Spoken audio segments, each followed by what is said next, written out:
Dios nuestro, gracias Padre, porque este día, mi Dios, nos permite, Señor, comenzar este año, este domingo, Señor, con tu palabra abierta ante nosotros. Y mi Dios, pedimos, Señor, que tú nos hables, mi Dios, que tú seas quien esté en nuestra mente, en nuestro corazón, que sea tu palabra la que gobierne. Gracias damos, Señor, por este día. Oramos en el santo nombre de Cristo Jesús. Amén. Bueno, hoy me tomé la libertad de interrumpir un poquito la línea que venimos estudiando sobre vida de Cristo para tener un tema importante para comenzar el año.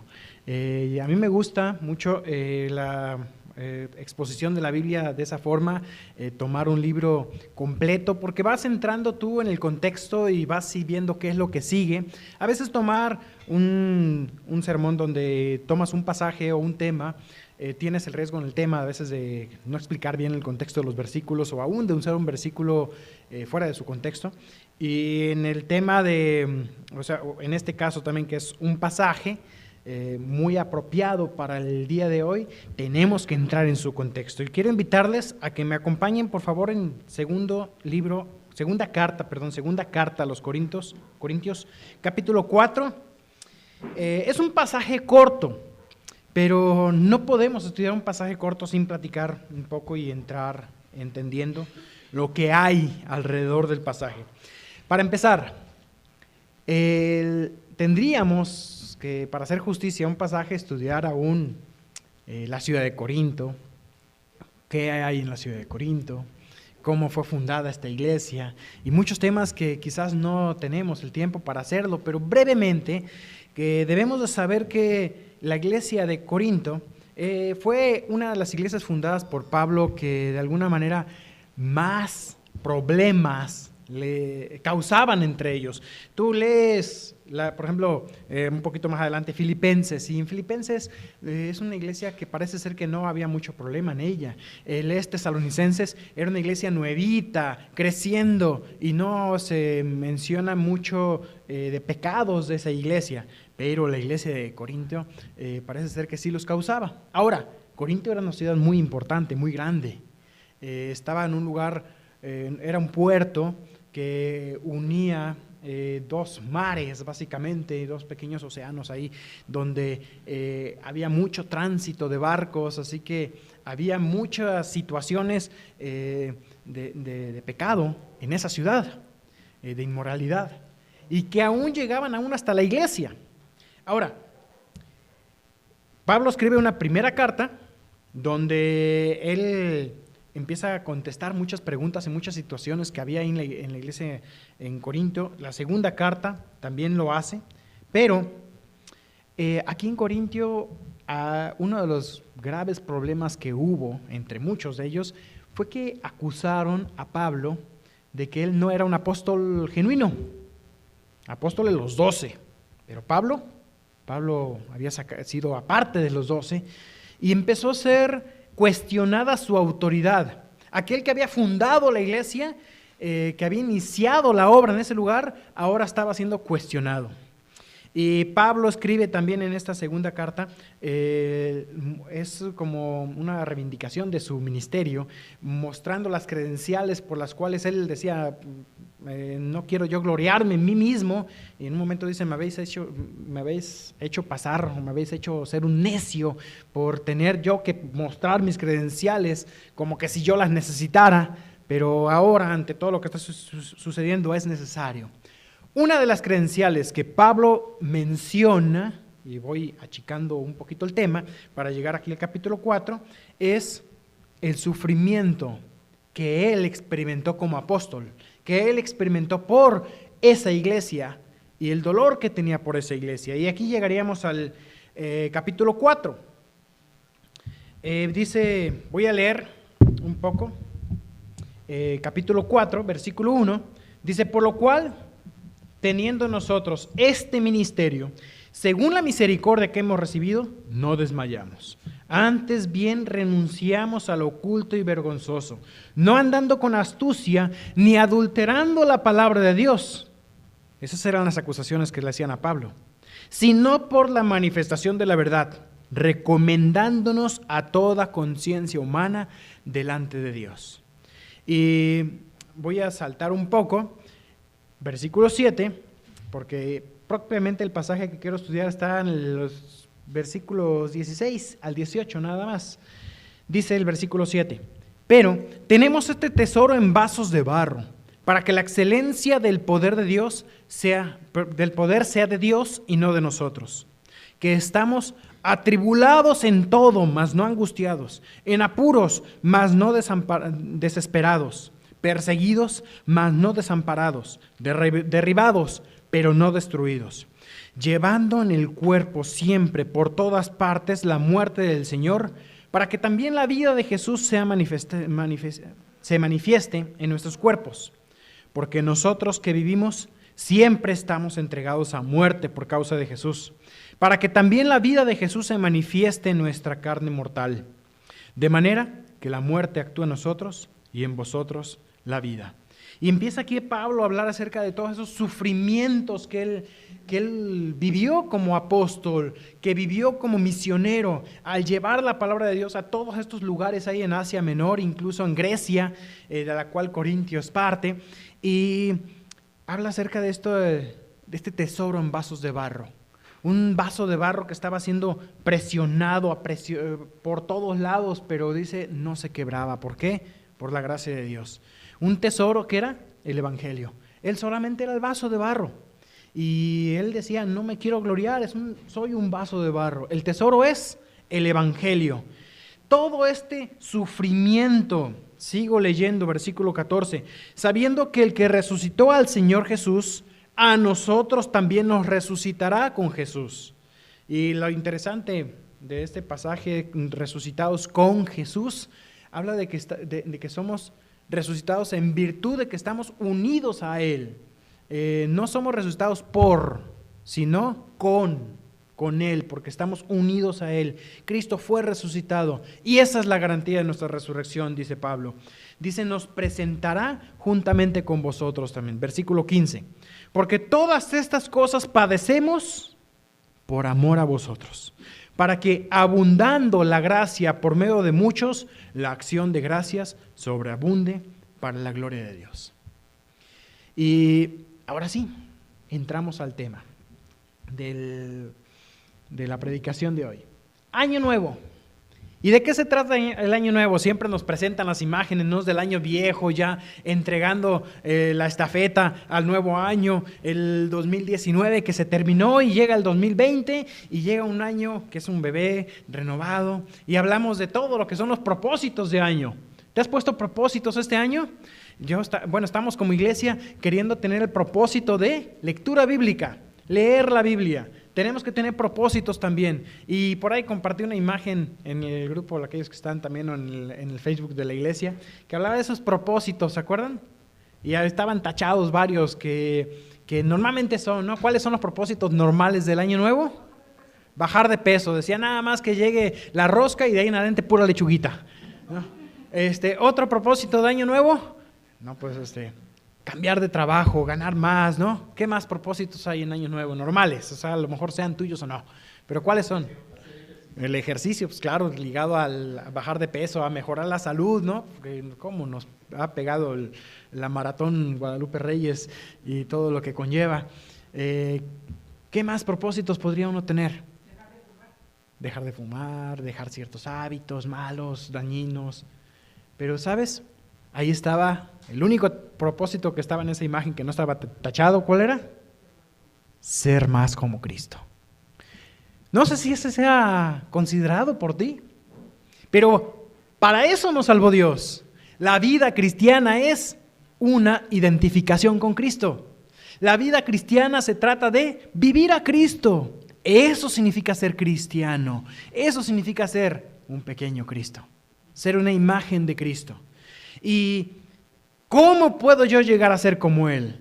Hablamos de una decadencia, de un año viejo y una renovación para el año nuevo. Mira este versículo, dice, versículo 16, por tanto, no desmayamos a pesar de todas esas persecuciones, luchas, aflicciones y todo lo que Pablo había sufrido. No desmayamos. Antes, aunque nuestro hombre exterior se va desgastando, el interior, no obstante, se renueva día en día. Porque esta leve tribulación momentánea produce en nosotros un cada vez más excelente y eterno peso de gloria, no mirando nosotros las cosas que se ven, sino las que no se ven. Pues las cosas que se ven son temporales, pero las que no se ven son eternas. Así que aquí tenemos un buen grupo de pensamientos provechosos para un año nuevo, que deberían de ser siempre constantes en nuestra vida, pero dado que comenzamos el año, vale la pena poner metas claras en nuestra vida. Y si eres de los que les gusta hacer propósitos, coloca ese propósito, ser más como Cristo. ¿Cómo? Bueno, aquí tenemos algunas instrucciones al respecto. Pablo nos dio aquí las razones por las cuales se mantuvo firme. Y vamos a ver aquí varios contrastes. A Pablo le gusta jugar con palabras en muchas ocasiones. Hay muchos juegos de palabras en el capítulo, particularmente en estos versículos 16 y 17. ¿Te das cuenta de esos contrastes? Exterior con interior. Tribulación con gloria. Lo visible con lo invisible. Le gusta contrastar ideas. Y aquí tenemos un contraste, el año viejo con el año nuevo. Y comenzamos. Fíjate, primer contraste. Lo exterior con el hombre interior. ¿Qué significan estos términos? Pablo los usa mucho, son peculiares de él. Efesios capítulo 3, versículo 16, lo menciona. Dice, para que os dé, está aquí Pablo en oración pidiendo por los cristianos de la iglesia de Éfeso, que os dé conforme a las riquezas de su gloria, el ser fortalecidos con poder en el hombre interior por su espíritu. Y lo usa en varias ocasiones, este hombre interior, el tú interior. ¿Qué es esto? Está hablando de Pablo de estas dos naturalezas que tenemos nosotros. Un hombre exterior, un hombre interior. El hombre interior representa esa nueva naturaleza que Dios me ha dado. Una nueva naturaleza eterna, permanente. La Biblia deja en claro que cuando tú recibiste a Cristo como tu Salvador, ¿qué sucedió en ti? Naciste de nuevo. ¿Te acuerdas que Jesús le decía a Nicodemo esto? El que no naciere de nuevo no puede ver el reino de Dios. Ahora, recibiste a Cristo en tu corazón. Ocurre algo. Hay muchos eventos que ocurren doctrinales, explicados doctrinalmente, pero que son reales en tu vida. Dios te regeneró. ¿Qué significa? Volvió a crear en ti algo nuevo. Hizo una nueva criatura.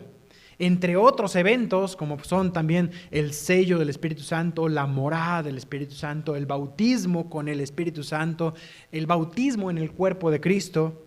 Esto no es el bautismo en agua. El bautismo en agua representa esos eventos que ocurrieron. ¿Cuándo? El día que recibiste a Cristo. Cuando tú recibiste a Cristo fuiste creado nuevo. Fuiste hecho nueva criatura, nueva creación. De modo que si alguno está en Cristo, nueva criatura es. Las cosas viejas pasaron y aquí todas son hechas nuevas. 2 Corintios 5:17. O también Juan, el Evangelio de Juan, capítulo 1, versículo 11, dice, a lo suyo vino, los suyos no lo recibieron, mas a todos los que le recibieron, a los que creen en su nombre, les dio el derecho de ser hechos, la potestad de ser hechos hijos de Dios. Esos pasajes yo los repito mucho, fueron claves en mis primeros pasos de bebé cristiano y creo que son muy importantes de nunca olvidar esos pasos de bebé que diste. Son la base, son como que la estimulación temprana del nacimiento espiritual, ¿no? Esos versos que te recuerdan los primeros pasos cristianos que diste. Eres una nueva criatura. Esa nueva criatura debe de crecer, debe de renovarse. Ahora, habla de un hombre exterior. En este caso está hablando propiamente de mi cuerpo como tal. Aunque en ocasiones encontramos el contraste entre el hombre carnal y el hombre espiritual, aquí habla del hombre interior, que es el espiritual, y el hombre exterior, que viene siendo esta carne, este cuerpo. ¿Y qué le pasa a este cuerpo? Es donde Pablo sufría. Es el cuerpo que recibió los golpes, es el cuerpo que estaba siendo torturado, es el cuerpo que estaba envejeciendo. Y Pablo decía, llevo en mi cuerpo las marcas del Señor Jesús. Había sido apedreado.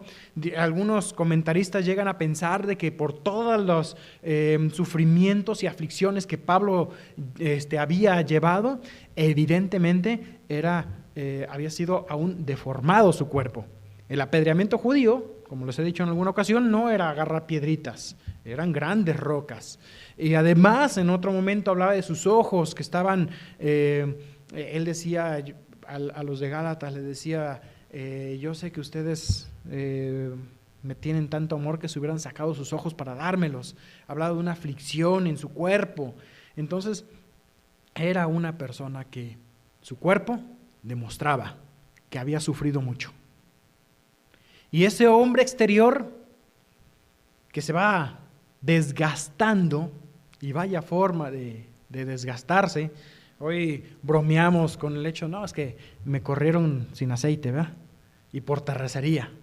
Por eso estoy todo amolado, que mis rodillas me duelen, que me tiembla aquí, que... No, o sea, esto era realmente un cuerpo gastado. ¿Y cómo se gastó? En la obra de Dios, para la gloria de Dios. Pero Pablo sabía que lo había gastado bien. Aunque este hombre exterior se va desgastando, el interior, no obstante, se renueva día a día. ¿Y cómo puedo yo renovar este hombre interior? En un momento Pedro, en 1 de Pedro 3, habla acerca de las mujeres y de una forma de decorar su cuerpo, su vida, su alma.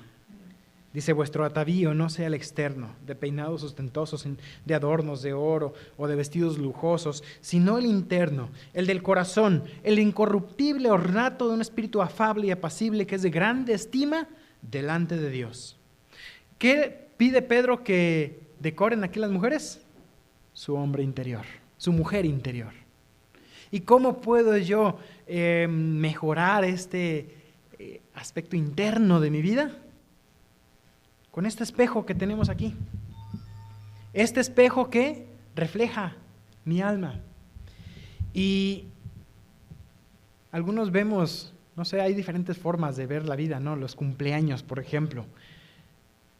¿Qué pasa con las muchachitas de 14, 15 años? Cuando les preguntan su edad. Normalmente cuando le dices, tiene 13 la muchachita, le dices, no, es que yo creo que tienes como 16. ¿Qué siente la niña? Ay, que hasta se siente contenta, ¿no? Porque la ven más grande. Pero ¿qué pasa después? No sé, yo veo ya a veces que desde los 30 ya no quieren ya más edad.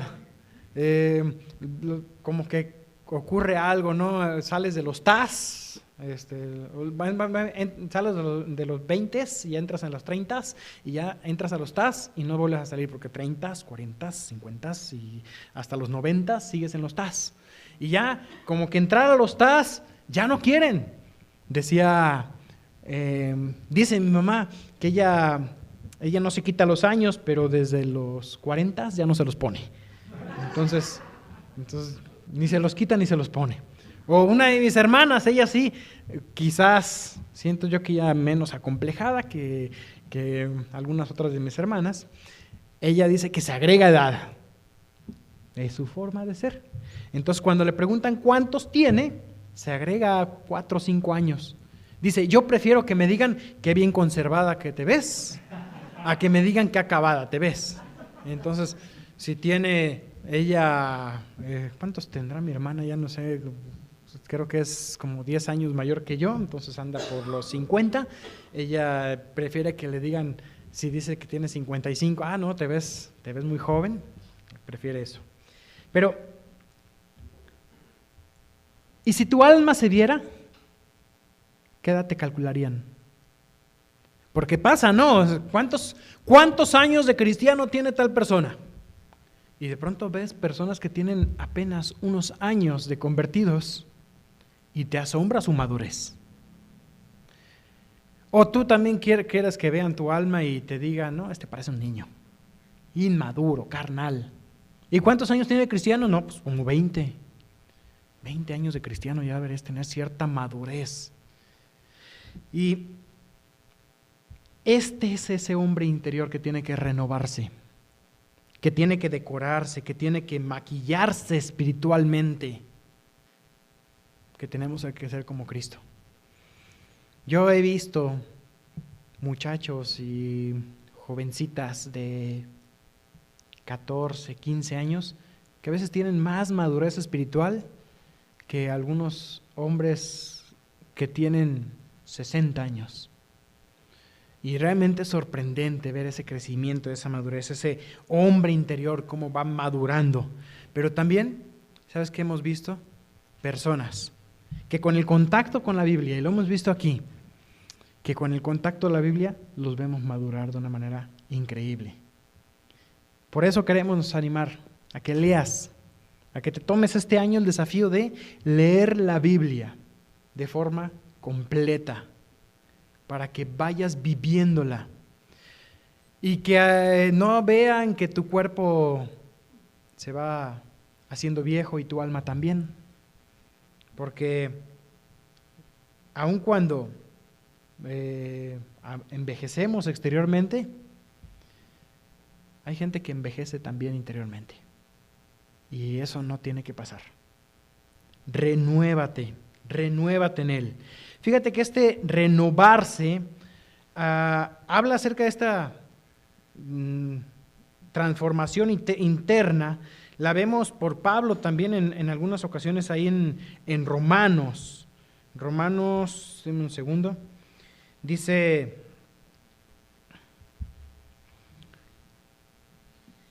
en el capítulo 7, habiendo esta lucha y esta renovación, capítulo 7, versículos 14 hasta el 24, este pasaje requiere otro estudio, no quiero yo dedicar mucho tiempo ahí, pero fíjate el versículo 19, Romanos 7, 19, dice, no hago el bien que quiero, sino el mal que no quiero, eso hago, habla de esta lucha interna.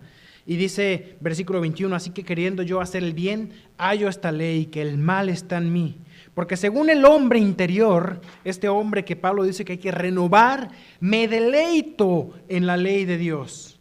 Pero veo otra ley en mis miembros que se revela contra la ley de mi mente, que me lleva cautivo a la ley del pecado que está en mis miembros.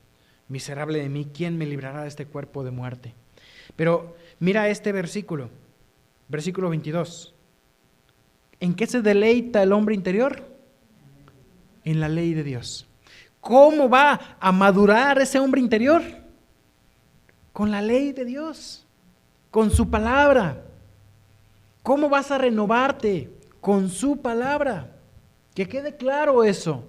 Lo único que puede realmente transformar tu alma a la semejanza de Cristo es conocer la Biblia, vivir la Biblia, que esta palabra de Dios transforme tu corazón y tu vida. Deleítate en Él, deleítate en su palabra. Y bueno, regresando, nada más aquí en el pasaje que estudiamos, fíjate que la decadencia del hombre exterior es universal. Los años que hacen del niño fuerte son los mismos años que hacen del anciano débil. Esta decadencia es más o menos rápida, los años pasan rápido. Para el niño quizás 6 meses es una eternidad, pero sabemos que ya cuando tenemos cierta edad y responsabilidades, un año pasa volando. Esta decadencia es inevitable. Puede ser que puedas lograr que no se note exteriormente, con maquillaje, con cirugías, pero por más que trates de arreglarte, los años no pasan en balde. Y si bien finalmente el cuerpo pasa la factura, esta decadencia limita los goces de este mundo, porque aún aquellos vicios que provocan placer terminan trayendo sufrimientos a fin de cuentas, porque el pecado alcanza. Y esta decadencia del cuerpo exterior demuestra la vanidad del afán humano, porque por más que quieras dormir en formol, nos vamos a hacer viejitos. Y bueno, ¿qué logra todo esto? Pesimismo, egoísmo, vivir para uno mismo, pero el hombre interior, ¿qué trae a tu vida? ¿O qué debe traer a tu vida? Esperanza. Finalmente, llega un momento donde, como alguien decía, no me gusta lo que veo en el espejo, porque la belleza pasa, pero lo que ves en ese espejo debe de gustarte cada vez más. Deleítate en la palabra de Dios. Así que, como sabíamos nosotros, o como mencioné en un momento, el espíritu de algunos envejece con el cuerpo, tenemos que saber también algo. De esta forma, un teólogo escocés llamado James Denney comentaba este pasaje de esta forma: el deterioro del hombre exterior en el impío es un espectáculo que provoca melancolía, porque es el deterioro de todo. En el cristiano, este deterioro no llega a tocar la vida que está escondida con Cristo y que es en el alma misma un manantial de agua que brota para vida eterna. Colosenses 3:3 dice: porque habéis muerto con Cristo y vuestra vida está escondida con Cristo en Dios. Así que existe el elixir de la vida para el cristiano. El elixir de la vida es el amor, la fe, la esperanza, que está preparada por la gracia de Dios en Cristo. Y les comentaba yo hace ratito, ¿no? Salió recientemente la película del Progreso del Peregrino. En inglés, pues justamente este libro comentaba ahí el libro, la película, que es el segundo libro más leído de la historia en inglés. El Progreso del Peregrino por Bunyan, no sé si lo pronuncio bien, Bunyan se escribe. Bunyan, Juan Bunyan, él escribe esta alegoría de la vida cristiana cuando él estaba en prisión. ¿Y saben por qué estaba en prisión? Por predicar sin licencia. No tenía licencia para predicar. Bunyan era un teólogo autodidacta. Él, si algo conocía, era la Biblia. Ahora, la teología en tiempos de Bunyan, cuando él fue encarcelado, fue en 1658.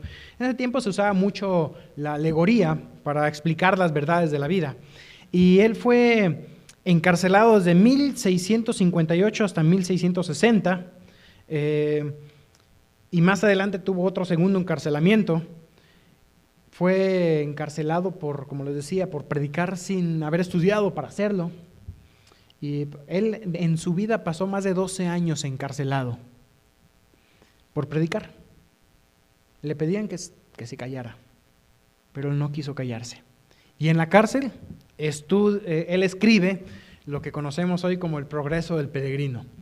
Esta novela o analogía de la vida cristiana, hoy, se ha hecho ya en varias ocasiones película. Es un poco difícil de hacer la película como tal. Si tú ves la película y ya leíste la novela, te das cuenta que la película resume muchos aspectos de la vida, pero es una buena enseñanza también. Yo noté algo, no sé, ahorita la vida, el Progreso del Peregrino está aquí en el cine de Tequis. Le hago publicidad porque, ¿sabes una cosa? Noté que le hicieron como que publicidad en contra. Si tú entras en el internet a ver qué hay, el Progreso del Peregrino ni siquiera tiene imagen. O sea, todas tienen su imagen, sus horarios, y esa no tiene imagen. Y solamente está en horarios un poquito incómodos y en la sala elite, porque son las salas más chiquitas. Así que les recomiendo que la vean. Esta película o esta historia nos narra acerca de las luchas, de lo que significa ser cristiano. Y es interesante, hay dos momentos culminantes quizás ahí en esta analogía. Una es cuando llega el momento cuando se encuentra con la cruz de Cristo y su carga es quitada y caen esas cargas, comienza esa vida cristiana, esta renovación cristiana, y viene ese desgaste del cuerpo exterior, ¿no? Se le da una armadura, se le dan ropa nueva, se le da una armadura, se ve en un momento las ropas nuevas luciendo increíble, la armadura brillando, pero ¿cómo termina esta armadura? Destruida, a fin de cuentas toda golpeada. Pero así es la vida, cuando nos vamos desgastando del hombre exterior. El cristiano tiene esperanza. Dice Isaías 40:31 que los que esperan en Jehová tendrán nuevas fuerzas, levantarán alas como las águilas, correrán y no se cansarán, caminarán y no se fatigarán. Aun cuando el versículo 30 dice los jóvenes tropiezan y se cansan. Así que ¿cómo está tu hombre interior? ¿Fortaleciéndose? ¿Madurando? Es evidente que se va desgastando el hombre exterior y no podemos hacer nada al respecto, pero podemos hacer algo con el nuevo. Colosenses 3:10 dice, revestido del nuevo, el cual conforme a la imagen del que lo creó, se va renovando hasta el conocimiento pleno. Así que necesitamos nosotros renovar. Tenemos que hacer lo necesario para renovar al hombre interior, porque con el exterior no puedo hacer mucho. A fin de cuentas, este hombre exterior se va a acabar. Romanos 12 usa la misma palabra de la renovación, versículo 2. No os conforméis a este siglo, sino transformaos por medio de la renovación de vuestro entendimiento, para que comprobéis cuál sea la buena me revolví yo, para que comprobéis cuál sea la buena voluntad de Dios, agradable y perfecta. La renovación es un proceso continuo y la decadencia exterior nos ayuda a ella, nos ayuda a poner nuestras metas en el lugar correcto. Qué bueno que sean tus propósitos hacer ejercicio, cuidar tu salud, porque es parte de lo que Dios te dio y que tienes que administrar. Pero recuerda que esto se acaba. El ejercicio corporal para poco es provechoso, pero la piedad para todo, porque tiene promesa en esta vida y en la futura. Finalmente, para hacer una linda estatua, el mármol se tiene que desgastar. Bendito desgastamiento. Y dice Pablo en esta misma carta, 2 de Corintios, si avanzas un poquito, hasta el capítulo 12.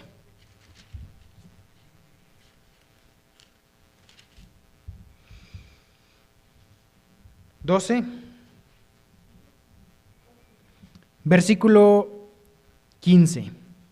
Y yo, con el mayor placer, gastaré lo mío. Está hablando de las ofrendas.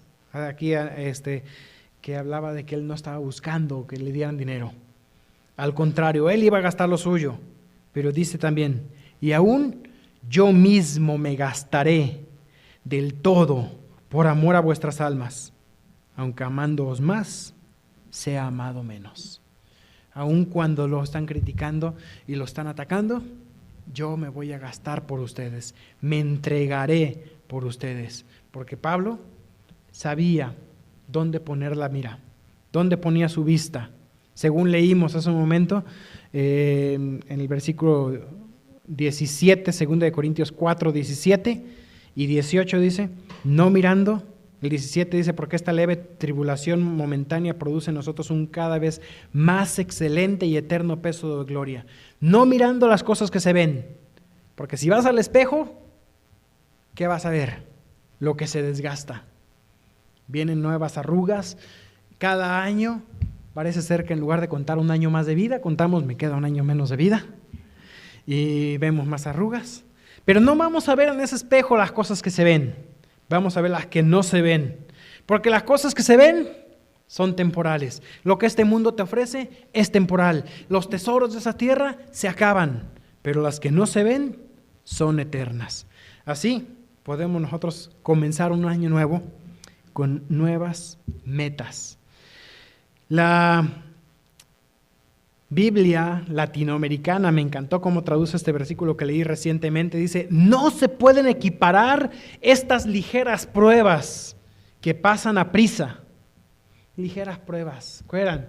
Que lo apedrearan, que lo apedrearan, que un naufragio, que lo latiguen. ¿Qué pruebas pequeñas son esas? Comparadas con el valor formidable de la gloria eterna que se nos está preparando. No hay comparativo. Así que, en cuanto a la pasada manera de vivir, despojaos del viejo hombre que está viciado con los deseos engañosos y renovaos en el espíritu de vuestra mente y vestíos del nuevo, creados según Dios en la justicia y santidad de la verdad. Efesios 4, 22 al 24. ¿Quién va a ser tan loco como para perder esas recompensas eternas a cambio del fugaz placer de un momento? O por desmayar por una leve tribulación que este año puede producir. Pon claras tus metas. Vamos a orar. Mi Dios, este año que ha pasado nos ha traído luchas, dificultades. Físicamente nos puede haber enriquecido o empobrecido, pero sabemos, Señor, que en ti toda renovación, mi Dios, es una gloria eterna que nadie nos puede quitar. Que este nuevo año, mi Dios, oramos, Padre, para que tus bendiciones llenen nuestras vidas y nuestras familias, que podamos ser esa fuente de vida eterna que brota vida, mi Dios, para aquellos que la necesitan. Y mi Dios, que podamos buscar en tu palabra esa fuente de agua que sacia nuestra alma, que podamos encontrar en ella, mi Dios, la renovación que tanto necesitamos. Gracias, Dios, por ese tiempo, gracias por tu palabra, gracias, Señor, por tu Santo Espíritu, que es quien nos ayuda en esa renovación diaria. En tu nombre oramos, amén.